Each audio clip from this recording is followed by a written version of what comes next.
Hey guys, and welcome back to my YouTube channel. As you know, I am making these videos to give you all the tools and tricks that I learned in a decade of practicing functional medicine to empower you to be best stewards of your own healthcare. And today I want to address the 3 critical questions that you should not be missing with your conventionally trained doctor. I think there's really a happy medium and a place for conventional medicine with a greater emphasis on natural and alternative medicine. So with no further ado, what are the 3 things that you and your doctor should be considering? Number 1, make sure that you don't have an infectious cause of your fatigue. There are any number of people in the United States who are walking around with subclinical, undiagnosed hepatitis B or hepatitis C. Now, these are viral infections that are associated with high-risk behaviors. These behaviors include IV drug use, same-sex relationships, more common in men, and in people who've received blood products. So be sure, if you fall in any of these categories, that you ask your doctor to ensure that your fatigue is not being caused by hepatitis B or hepatitis C.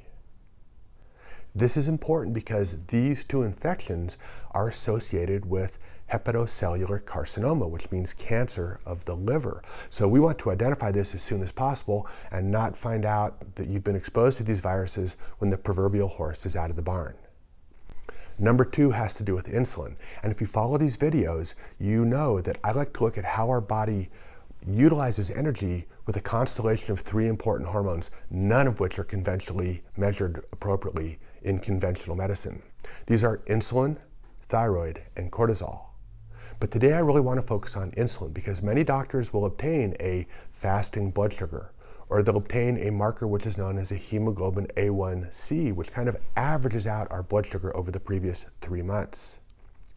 The important question to be asking is, what is my insulin level? How hard is my pancreas working to be able to maintain my fasting blood sugar or my low hemoglobin A1C?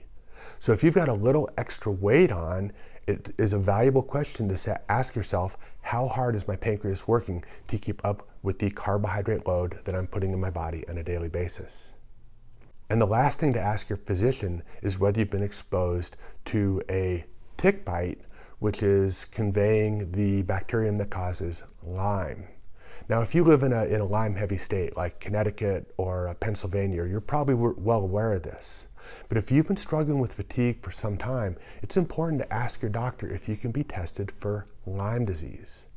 Now, the interpretation of these tests and what to do about Lyme disease merits a whole additional video, and I'm not going to get into this right now. But these are 3 commonly obtained lab tests that you can get through your doctor, through your mainstream insurance policy, that are going to help to give you some more insight into what is contributing to your fatigue. Once you take these causes out of the picture, we can begin to examine some of the more esoteric causes of fatigue, such as toxicities, cortisol dysfunction, gut dysfunction. Of course, I'm making these videos for your benefit. Leave a comment or a question. I'll be sure to answer all of them personally. And of course, I will see you in an upcoming video. Be well.